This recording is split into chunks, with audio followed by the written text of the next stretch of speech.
द्वादश भाव होते हैं। मैं आपको इसका एक श्लोक सुनाता हूँ। कहते हैं तनु धन सहज सुहृद सुकृतभुजाया मृत्यु धर्मा कर्माख्या अव्यय इति लक्षणं भवचतुरस्राखे अष्टमे चतुर्थे।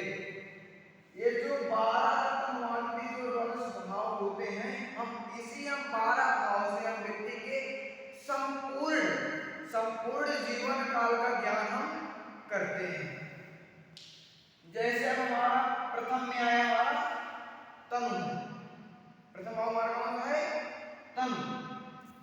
तो हम इस तन में इसमें हम तन भाव से हम क्या का विचार करते हैं? हम अपने स्वास्थ्य, शरीर, सिर, आयु, आजीविका आदि के बारे में हम तन भाव से विचार करते हैं। इसके बाद है धन भाव। इसके बाद क्या है? धन भाव। इस भाव से हम पैतृक संपत्ति, विद्या, कुटुंब, वाणी और दैनिक नेत्र आदि का विचार हम दूसरे भाव से करते हैं। दूसरा भाव कौन सा हमारा है? धन भाव। अब हमारे बात आती है तीसरे भाव की। तीसरा भाव हमारा है सहज भाव। इस भाव से हम भाई को, पराक्रम आदि का हम इस भाव से विचार करते हैं। अब चौथा है हमारा सुहृद भाव।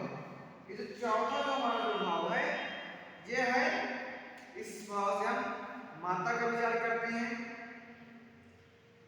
प्रॉपर्टी आदि का विचार करते हैं, वाहन आदि गाड़ी घोड़ा का विचार करते हैं इस भाव से, चौथे भाव से। अब पांचवा भाव हमारा कौन सा भाव है? पुत्र का। पांचवा भाव हमारा कौन सा है? पुत्र का। अब पांचवा भाव से हम विचार करते हैं कि कितनी संतान होगी, संतान का सुख मिलेगा अथवा नहीं मिलेगा, विद्या कैसे रहेगी, पढ़ने में मन लगेगा अथवा कि नहीं लगेगा। पेट कैसे भाव से विचार करते हैं। इसके बाद हमारा शत्रु भाव। छठे भाव का हमारा है शत्रु भाव। इस भाव से हम विचार करते हैं शत्रु के। शत्रु हमारे रहेंगे अथवा हमसे प्रबल रहेंगे कि कमजोर रहेंगे, और ऋण आदि, मामा आदि के विचार हम छठे भाव से करते हैं। इसके बाद आता है सातवां भाव। सातवां भाव हमारा है स्त्री का। सातवें भाव से हम विचार करते हैं अपने दाम्पत्य जीवन का, कि हमारा दाम्पत्य जीवन कैसे रहेगा, वैवाहिक आदि हमारा जीवन काल कैसे रहेगा। इसके बाद आता है हमारा आयु। इस भाव से हम विचार करते हैं कि हमारी आयु हमारी कितनी होगी, हम कितने वर्ष तक जिएंगे, हमारी मृत्यु कब होगी। इस भाव से हम आयु आदि जीवन पर्यंत तक हम इसका विचार करते हैं। इसके बाद आता है नवम भाव। नवम भाव का विचार हम करते हैं कि धर्म भाव है। हम लोगों से हमारा है धर्म भाव।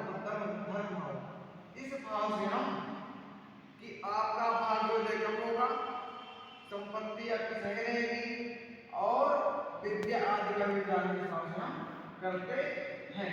इसके बाद आता है कर्म भाव। इस भाव से हम पिता का विचार करते हैं, नौकरी का विचार करते हैं, व्यवसाय आदि का विचार हम दसम भाव से करते हैं। इसके बाद आता है आगे आय भाव।